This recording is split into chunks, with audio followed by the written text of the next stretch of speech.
ప్రమాద ఘటనపై ప్రాథమిక నివేదికను సిద్ధం చేయనున్నారు అధికారులు. ఇంజన్లు ఫెయిల్ కావడంతోనే ప్రమాదం జరిగిందని ఇప్పటికే డీజీసీఏ బృందం గుర్తించింది. అయితే ఇంజన్లు పనిచేయకపోవడానికి గల కారణాలపై డీజీసీఏ ఆరా తీస్తోంది.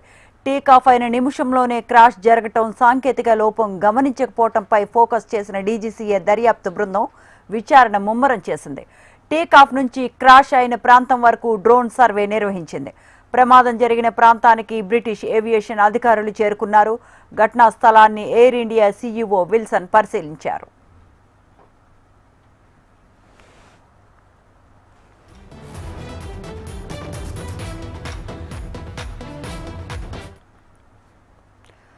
అహ్మదాబాద్ విమాన ప్రమాదంపై డీజీసీఏ బృందం దర్యాప్తు ముమ్మరం చేసింది. రాత్రంతా ఘటనా స్థలం దగ్గర డీజీసీఏ అధికారులు సోదాలు చేపట్టారు.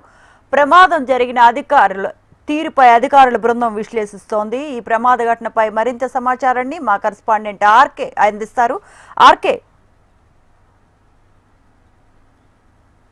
ఇక చూసుకున్నట్టుగైతే మాత్రం ప్రధానమంత్రి నరేంద్ర మోడీ ఈ అహ్మదాబాద్ చేరుకున్నారు. అహ్మదాబాద్ లోని ఈ విమానాశ్రయంలో దిగారు. ఆయన ఇప్పుడు సంఘటన స్థలానికి సందర్శిస్తున్నారు. మరి ఈ సంఘటనపై తీవ్రమైన దిగ్భ్రాంతిని వ్యక్తం చేశారు ప్రధానమంత్రి నరేంద్ర మోడీ.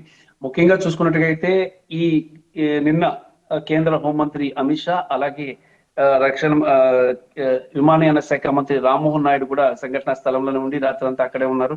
మరి పరిస్థితిని పర్యవేక్షించారు. అక్కడ ఇలాంటి ఇక బాధితులందరికీ కూడా వేగంగా వైద్య సదుపాయాలు అందజేయడం, ప్రాంతాన్ని పరిశీలించడం, యుద్ధ ప్రాతిపదికన చర్యలు చేపట్టడం జరిగింది. మరి ప్రధాని నరేంద్ర మోడీ కొద్దిసేపటి క్రితమే ఈ అహ్మదాబాద్ ఎయిర్పోర్ట్ లో దిగారు, ల్యాండ్ అయ్యారు, సంఘటనా స్థలానికి వెళ్తున్నారు.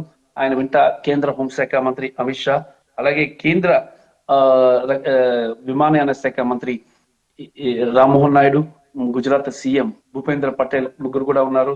మరి ప్రస్తుత పరిస్థితిని పర్యవేక్షిస్తున్నారు. ఇక్కడ ఎందుకు ఇలా జరిగింది అనే అంశం మీద డీజీసీఏ మరోవైపు నుంచి విచారణ ప్రారంభించింది. Director general of civil aviation ఆధ్వర్యంలోని ఎమర్జెన్సీ యాక్సిడెంట్ స్కీమ్ ఆ ప్రాంతాన్ని సందర్శించి ఇందుకు విమానంలో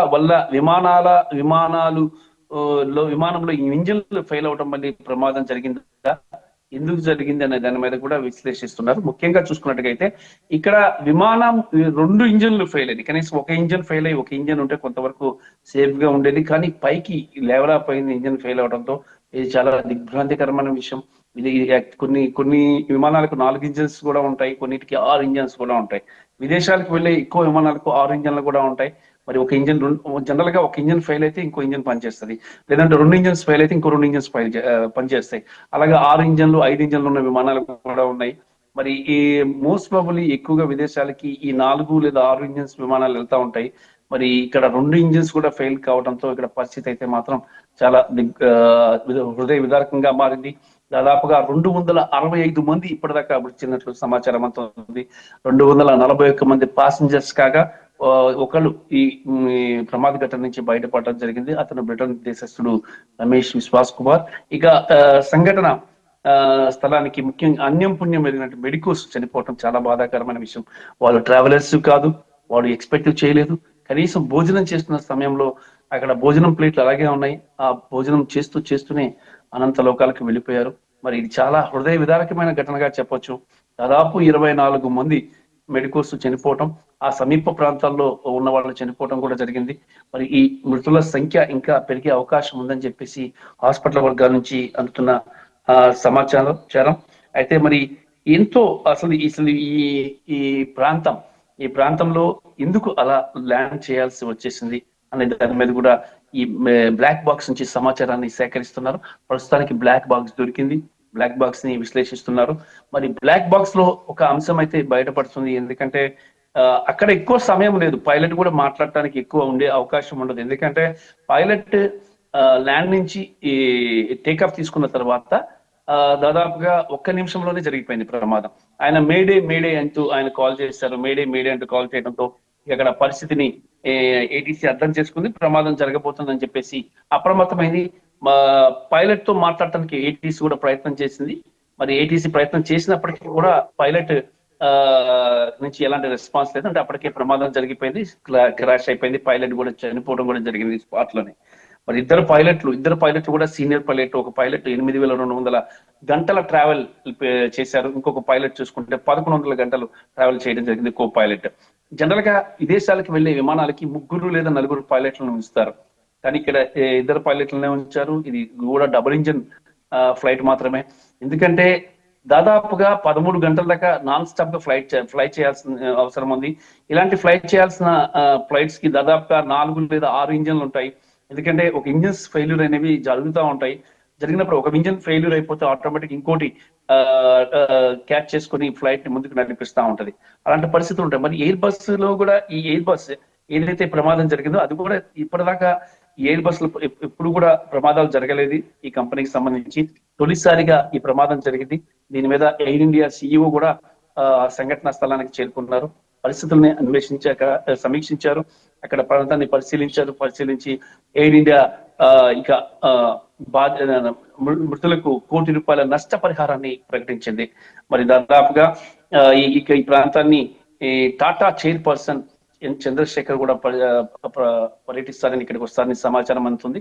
ఆయన అయితే ప్రస్తుతానికి ₹1,00,00,000 నష్టపరిహారాన్ని మృతుల కుటుంబాలకు ప్రకటించారు. మరి ఈ ఘటనలో దాదాపుగా మరొక ముఖ్యమైన అంశం ఏంటంటే చాలా సీనియర్ బీజేపీ కూడా ఇది చాలా కోలుకోలేని దెబ్బ అని చెప్పాలి.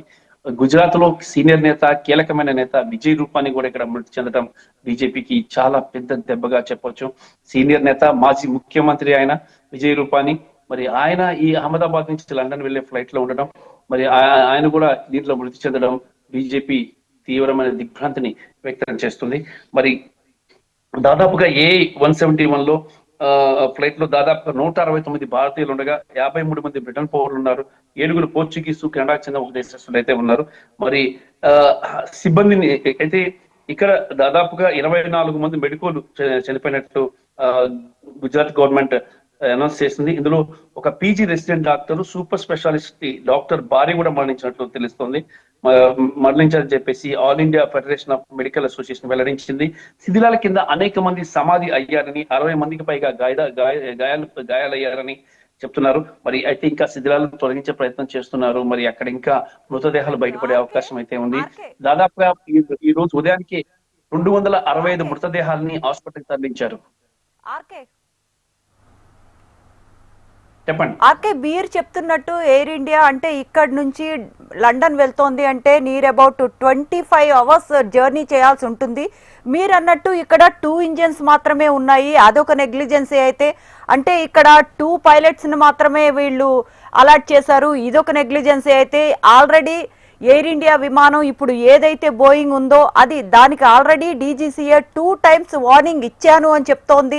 అంటే ఎందుకని అంటే 2 ఇంజన్స్ ఫెయిల్ అయ్యాయి, ఇక్కడ డీజీసీఏ ఫెయిల్యూర్ కూడా కనిపిస్తోంది అనుకోవచ్చా ఆర్కే? ఎందుకంటే డీజీసీఏ మేము లెటర్ రాసాము అని చెప్తోంది, కానీ అంటే ఫ్లయింగ్కి పర్మిషన్ ఇవ్వటం కానీ లేకపోతే ఎయిర్ ఇండియాని లేకపోతే సీజ్ చేయటం కానీ ఏది చేయకుండా డీజీసీఏ కూడా సింపుల్గా మేము 2 టైమ్స్ వార్నింగ్ ఇచ్చాము అయినా కూడా అది కొనసాగించారు ఎయిర్ ఇండియా అని. అంటే ఎవరికి వాళ్ళు చేయి దులుపుకునే పనిలో పడ్డారు. ఇప్పుడు డీజీసీఏ బృందం దర్యాప్తు చేస్తోంది అంటే దీన్ని అంటే ఇక్కడ టోటల్ గా అందరూ నిర్లక్ష్యత కనిపిస్తోంది, నెగ్లిజెన్సీ కనిపిస్తోంది. ఎలా చూడాలి మనం? ఇక్కడ అంటే జనరల్ గా డీజీసీ ఏమైనా లోపాలు ఉంటే ఇమీడియట్ గా ఆయా విమానయాన సంస్థలకు ఇంటిమేట్ చేస్తారు. కొన్నిసార్లు విమానయాన సంస్థలు ఇది రొటీన్ గా అనుకొని చెప్పేసి వాటిని నెగ్లెక్ట్ చేస్తాయి. ఇప్పుడు ఎయిర్ ఇండియా కూడా అదే చేస్తుంది. ఇదే బోయింగ్ 787 డ్రీమ్ లైనర్ జూలైలో ఒకసారి, డిసెంబర్ లో ఒకసారి అనేక రకమైన ఇబ్బందులకు గురైంది. టెక్నికల్ సమస్యలు వచ్చి ఆగిపోవడం జరిగింది. మరి అలాంటి సమయంలో చూసుకున్నట్టుగైతే మనం ఆ టైంలో అప్పటికైనా కొంత దీని మీద కాన్సన్ట్రేషన్ చేసి లోపాలు సరిదిద్దాలి, కానీ సరిదిద్దే ఉంటారు. ఎందుకంటే ఇప్పుడు ఢిల్లీలో బయలుదేరింది నిన్న ఉదయం 11 గంటలకు ఢిల్లీ విమానాశ్రయం నుంచి air India Boeing 787 dream liner బయలుదేరింది. మరి బయలుదేరడానికి ముందుగానే ఒక విమానం బయలుదేరిందంటే గ్రౌండ్ లో స్టాఫ్ చాలా వర్క్ చేస్తారు. గ్రౌండ్ స్టాఫ్ అంతా ఒక వెహికల్ వచ్చి ఫ్యూయల్ ఫిల్ చేస్తారు, ఒక ఎయిర్ క్రాఫ్ట్ మెయింటెనెన్స్ ఇంజనీర్స్ వస్తారు, వచ్చి విమానాల్లో ఇంజన్స్ ని చెక్ చేస్తారు. అలాగే దాంతో పాటు అక్కడ ఉన్న పరిస్థితులు, ఎలక్ట్రికల్ వర్క్స్ ఎలా ఉన్నాయి, ఏసీ ఎలా పనిచేస్తుంది, దాంతో పాటు ఇది ఇంటర్నేషనల్ ఫ్లైట్, అంటే చాలా పెద్ద ఫ్లైట్ ఇది. మరి ఇంటర్నేషనల్ ఫ్లైట్ అయినప్పుడు ఇప్పుడు ఫ్లైట్ అయినప్పుడు ఇక్కడ ఎలా ఉంటదంటే చాలా ఎక్కువ జాగ్రత్తలు అయితే తీసుకుంటారు. ఇప్పుడు అన్ని జాగ్రత్తలు తీసుకున్న తర్వాతే ఢిల్లీ నుంచి టేక్ ఆఫ్ అయింది ఫ్లైట్. మరి ఢిల్లీ నుంచి టేక్ ఆఫ్ ఫ్లైట్ అయినప్పుడు అక్కడ బాగుంది, ఇంజన్ బాగుంది, దాదాపు ఢిల్లీ టు అహ్మదాబాద్ కి దాదాపు గంటన్నర పైగానే మంచిగా ఫ్లై అయింది, బాగా ఉంది, ఇంజన్ బాగుంది. మళ్ళీ ఎక్కడ ఇంజన్ ప్రాబ్లం వచ్చింది, ఎక్కడ ఇంజన్ సరిగా చేయలేదు అంటే అహ్మదాబాద్ లో జరగలేదు అని చెప్పాలి. ఎందుకంటే అహ్మదాబాద్ లో పరిస్థితి చూసుకున్నట్టుగైతే మాత్రం అక్కడ అహ్మదాబాద్ లో దిగిన తర్వాత అక్కడ ఏమైనా లోపం జరిగిందా, అది Delhi to London via Ahmedabad. అయితే ఇక్కడ అహ్మదాబాద్ లో ఫ్లైట్ ల్యాండ్ అయిన తర్వాత మళ్ళీ ఇక్కడే అదే ప్రొసీజర్ ఉంటుంది. ఢిల్లీలో ఎలా చెకప్స్ అయితే జరిగాయో ఇక్కడ కూడా ఎయిర్ క్రాఫ్ట్ మెయింటెనెన్స్ ఇంజనీర్స్ రావాలి, ఏసీ ఇంజనీర్స్ రావాలి, ఎలక్ట్రికల్ ఇంజనీర్స్ రావాలి. వీళ్ళంతా వచ్చి మొత్తం అంతా చెక్ చేసేసుకొని మొత్తం తర్వాత వాళ్ళు క్లియరెన్స్ ఇవ్వాలి.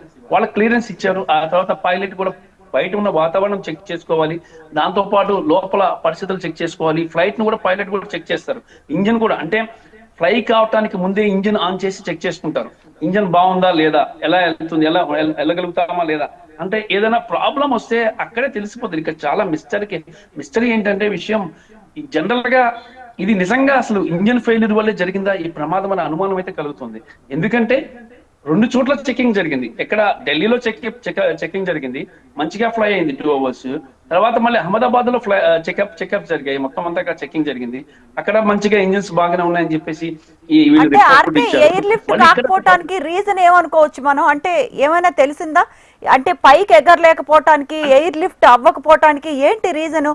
అంటే ఒక 30 seconds లోనే అది అంత డౌన్ అయిపోవటాన్ని, అంటే టేక్ ఆఫ్ అయిన కాసేపటికే ల్యాండింగ్ ట్రై చేయటం, ఎయిర్ లిఫ్ట్ ఎందుకు అవ్వలేదంటారు?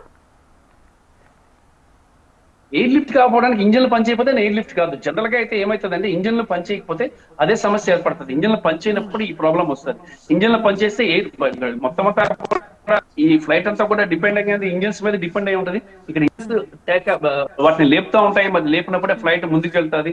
మరి కానీ ఇంజన్స్ ఫెయిల్యూర్ అయితే మాత్రం ఇక్కడ పరిస్థితి అయితే మాత్రం కాస్త మెయిన్ ఇంజన్స్ వల్లే ఇక్కడ సమస్య పడింది. ఆ ఇంజన్స్ సమస్య ఎందుకు ఏర్పడింది అనేది ఇక్కడ చాలా మిస్టరీగా ఉంది. మరి అంటే అక్కడ పరిస్థితిని ఒకసారి ఫ్లైట్ ని ఇంజన్స్ చెక్ చేస్తారు పైలట్ ముందు. పైలట్ కో పైలట్ ఇద్దరు కూడా ఉంటారు.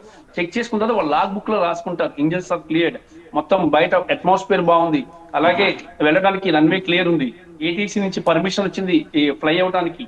ఇవన్నీ కూడా వాళ్ళు బుక్ లో లాగ్ బుక్ ఒకటి ఉంటుంది, లాగ్ బుక్ లో మొత్తం అన్ని రాస్తా ఉంటారు. రాసిన తర్వాత వాళ్ళు ముందుకు వెళ్తారు. అయితే లాగ్ బుక్ కలిపోయి ఉంటది. కాకపోతే ఏంటంటే అక్కడ వాళ్ళు మొత్తం అంతా కూడా అక్కడ బాక్స్ లో బ్లాక్ బాక్స్ లో మొత్తం అంతా రికార్డ్ అవుతుంది. వీళ్ళు అంతా ఇన్ఫార్మ్ చేస్తూ ఉంటారు ఏటీసీ కి, ఎంత క్లియర్ గా ఉంది, everything is good, we can move అని చెప్పేసి. దానికి అప్పుడు ఏటీసీ పర్మిషన్ ఇస్తే రన్వే క్లియర్ చేస్తారు, రన్వే నుంచి గాల్లో ఎగురుతుంది. అయితే ఇప్పుడు ఇక్కడ 2 విషయాలు క్లియర్ గా తేలాలి. బ్లాక్ బాక్స్ బయటికి రావాలి. బ్లాక్ బాక్స్ బయటకు వచ్చిన తర్వాత వాళ్ళు ఏమైనా హింట్ ఇచ్చారా అంటే ఎందుకు ఇది క్రాష్ అయిపోతుందని వాళ్ళకి పైలట్స్ కి అర్థమైపోతుంది సిచ్యువేషన్. మేడే కాల్ ఇచ్చారు. మేడే అంటూ వాళ్ళు కాల్ చేశారు. మేడే అంటే ఏంటి, ఒక ఫ్లైట్ టెక్నికల్ ప్రాబ్లం వచ్చింది, ఎక్కడైనా కూలిపోవచ్చు, మీరు ఆల్టర్నేటివ్ అరేంజ్మెంట్స్ చేయండి అనడానికి ఒక సిగ్నల్, ఒక కోడ్ పదమే మేడే. మరి పైలట్ అక్కడ ఉన్నటువంటి పైలట్ సుమిత్ సబర్వాల్ ఆయన ఆల్రెడీ మేడే అంటూ అలర్ట్ ఇచ్చారు. దాన్ని ధృవీకరించింది డీజీసీఏ, ఏటీసీ కూడా ధృవీకరించింది. ఇలా మేడే అన్నారు. ఇమీడియట్ గా మేడే అనగానే వీళ్ళు చాలా ఎంత షాక్ గురైంది ఏటీసీ. ఇమీడియట్ గా కాల్ చేసింది పైలట్ కి, కానీ పైలట్ నుంచి రెస్పాన్స్ రాలా. అంటే పైలట్ నుంచి కాల్ వచ్చిన నిమిషానికి ఏటీసీ నుంచి కాల్ వెళ్ళినప్పటికీ ఆ 1 minute లోనే మొత్తం అంతా బ్లాస్ట్ అయిపోవడం జరిగింది. అది క్రాష్ అయిపోయింది. మరి అంటే అది ఏం జరిగింది అనేది బాక్స్, ఆ బ్లాక్ బాక్స్ లోనే నిజాలన్నీ ఉన్నాయి. అది బ్లాక్ బాక్స్ బయటకు వస్తే కొంత విషయం తెలుస్తుంది. రెండో విషయం, ఇప్పుడు పైలట్ స్టార్ట్ అయ్యే ముందు అసలు ఏమి రిపోర్ట్ ఇచ్చాడు? పైలట్ స్టార్ట్ అయ్యే ముందు ఏటీసీకి రిపోర్ట్ ఇస్తాడు. ఆ రిపోర్ట్ లో ఏముంది, ఇంజన్స్ బాగానే ఉన్నాయా, లేదంటే లాగ్ బుక్ లో ఏమని రాశారు, అక్కడ వాళ్ళు ఫీడ్ చేసి పెడతారు, ఆ ఫీడ్ చేసి ఏమని ఫీడ్ చేసి పెట్టారు, అన్ని కూడా డీటెయిల్స్ అన్ని కూడా అందులో ఉంటాయి. ఇప్పుడు investigation team air India DGC director general of civil aviation లో ఒక యాక్సిడెంట్ ఇన్వెస్టిగేషన్ టీమ్ అని ఉంటుంది. ఆ టీం ఇప్పుడు మొత్తాన్ని కూడా విచారించాలి. ఏటీసీని విచారించాలా, ఎయిర్ ఇండియాని విచారించాలా, మరి అక్కడ పరిస్థితులు ఢిల్లీలో బయలుదేరే ముందు ఎలా ఉంది, అక్కడ కండిషన్స్ అన్ని మంచిగానే ఉన్నాయా, లాంగ్ ట్రిప్ వెళ్ళడానికి ఇది పర్ఫెక్ట్ గా ఉందా అనేది రిపోర్ట్ వచ్చిందా అక్కడ అనేది కూడా చూడాలి. ఎందుకంటే Delhi main airport, international airport కాబట్టి అక్కడ ఎక్విప్మెంట్స్ కానీ అక్కడ అన్ని కూడా ఉంటాయి. దాదాపు దీంతో మరొక కీలకమైన అంశం ఏంటంటే ఇది నార్మల్ గా డొమెస్టిక్ అయినట్టుగైతే కొంత ప్రాణాలని రక్షించుకోవడానికి అవకాశం ఉంది. ఎందుకంటే డొమెస్టిక్ లో తిరిగే ఫ్లైట్స్ లో ఫ్యూయల్ అనేది చాలా తక్కువ ఫిల్ చేస్తారు. కానీ ఇది ఇంటర్నేషనల్ ఫ్లైట్ నాన్ స్టాప్ గా 13 గంటలు తిరగాలి. లండన్ కి, అహ్మదాబాద్ నుంచి లండన్ వెళ్ళడానికి 13 గంటలు పడుతుంది నాన్ స్టాప్ లో. స్టాపింగ్ ఉంటే 20-25 గంటల దాకా పట్టే అవకాశం ఉంది. కాకపోతే ఇక్కడ ఏంటంటే నాన్ స్టాప్ వెళ్తుంది కాబట్టి 113,000 లీటర్ల ఫ్యూయల్ అనేది ఈ ఇంజిన్ లో ఈ ఫ్లైట్ లో ఫిల్ చేశారు. భారీ బ్లాస్ట్ అవడానికి ఇది ఒక పెద్ద కారణం. భారీగా ప్రాణ నష్టం జరగడానికి ఇది ఒక పెద్ద కారణం.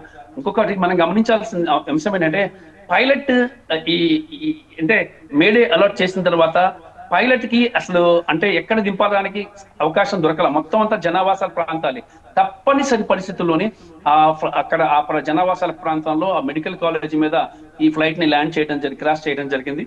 మరి అక్కడ ఇంకొకటి ఏంటంటే మనం చూసాం ఆ ఫొటోస్ లో కానీ చూసుకున్నట్టయితే ఫ్లైట్ క్రాష్ అయ్యి ఎక్కడ ఇరుక్కుపోయింది, ముందుకు పోయినట్టయితే ఇంకా ప్రమాదం ఎక్కువ జరిగి ఉండేది. మనం చూసాం జనరల్ గా ఫ్లైట్ క్రాష్ అయితే మనం వరల్డ్ ట్రేడ్ సెంటర్ లో మనం చూసాం. వరల్డ్ ట్రేడ్ సెంటర్ మొత్తం క్రాష్ చేసుకుని లోపలికి వెళ్ళిపోతే మొత్తం అంతా బ్లాస్ట్ అయిపోయి ఇదైపోయింది గతంలో ఇక్కడ లారెన్ చేసినప్పుడు. మరి అలాంటి పెద్ద ప్రమాదం జరగలేదు. ఇక్కడ ఏంటంటే ఒక బిల్డింగ్ లోకి వెళ్ళినా కానీ ఆ బిల్డింగ్ లో ఇరుక్కుపోయి ఉండటం వల్ల మిగతా బిల్డింగ్లు వ్యాపించడం కేవలం 2 బిల్డింగ్లకే వ్యాపించింది. అది కూడా ఏంటంటే ఫ్యూయల్ ఎక్కువ ఉండటం వల్ల ఆ ఫ్యూయల్ మొత్తం అంతా బరస్ట్ అయిపోయి పక్క బిల్డింగ్ కి అంటుకోవడం, పక్క బిల్డింగ్ లో అక్కడ ఉన్నటువంటి మెడికోస్ కూడా దాదాపు ముద్ద అయిపోయారు. చాలా హృదయ విదారకమని చెప్పాలి. నిజంగా చెప్పాలంటే మాంసపు ముద్దలుగా తయారైపోయింది. గుర్తించడమే కష్టమైంది. మరి ఈ రోజు ఆ మృతదేహాలన్నిటికీ కూడా DNA టెస్టులు చేస్తారు. ఎవరైతే చనిపోయారో వాళ్ళందరూ ఫ్యామిలీ మెంబర్స్ అందరినీ కూడా అహ్మదాబాద్ కి పిలిపించారు. ఎయిర్ ఇండియా ప్రత్యేకంగా 2 ఫ్లైట్లు మళ్ళీ ఏర్పాటు చేసింది వాళ్ళని తీసుకురావడానికి, మళ్ళీ వాళ్ళని ఇక్కడి నుంచి వాళ్ళ ప్రాంతాలకు పంపించడానికి ఎయిర్ ఇండియా ఫ్లైట్లు అరేంజ్ చేసింది. మరి వాళ్ళకి DNA పరీక్షలు నిర్వహిస్తారు. DNA పరీక్షలు నిర్వహించిన తర్వాత వాళ్ళ మృతదేహాన్ని వాళ్ళకి బంధువులకి అప్పగించడం జరుగుతుంది. ఏదేమైనా సరే మనం చూస్తున్నట్టుగైతే ఇది చాలా చాలా దారుణమైన ఘటన అని చెప్పాలి. వాస్తవంగా మనం కానీ అనుకున్నట్టుగైతే మిగతా వాటన్నిటి కూడా అన్ని ట్రావెల్స్ అంటే ప్రయాణాల కంటే ఎయిర్ ట్రావెల్ సేఫ్ ట్రావెల్ అని చెప్పాలి. మిగతా వాటిలో ఎక్కువ ప్రమాదాలు ట్రైన్ కానీ రోడ్డు కానీ ఎక్కువగా సంవత్సరానికి వచ్చాక చాలా ప్రమాదాలు ఎక్కువ జరుగుతూ ఉంటాయి. అతి తక్కువ ప్రమాదాలు జరిగేది ఇలాంటిదని చెప్పాలి. ఇది భారతదేశంలో చూసుకున్నట్టుగైతే ఇది 5వ విమాన ప్రమాదం అని చెప్పాలి. మొదటిది 1978 లో ఒకసారి జరిగింది. 2 కజకిస్తాన్ నుంచి వచ్చేది, అలాగే సౌదీ అరేబియా ఎయిర్లైన్స్ 2 కూడా భారతదేశంలోని హర్యానా వద్ద 2 ఫ్లైట్లు కూడా క్రాష్ అవ్వడంతో 349 మంది ఆ రోజు చనిపోయారు. తర్వాత ఇంకొక ఘటన వచ్చి మంగళూరులో ఒక ఘటన జరిగింది. మంగళూరు ఘటనలో వచ్చాక 158 మంది మంగళూరులో ఎయిర్ ఇండియా ఫ్లైట్ ల్యాండ్ అవుతున్నారు. Right RK, right. Thank you.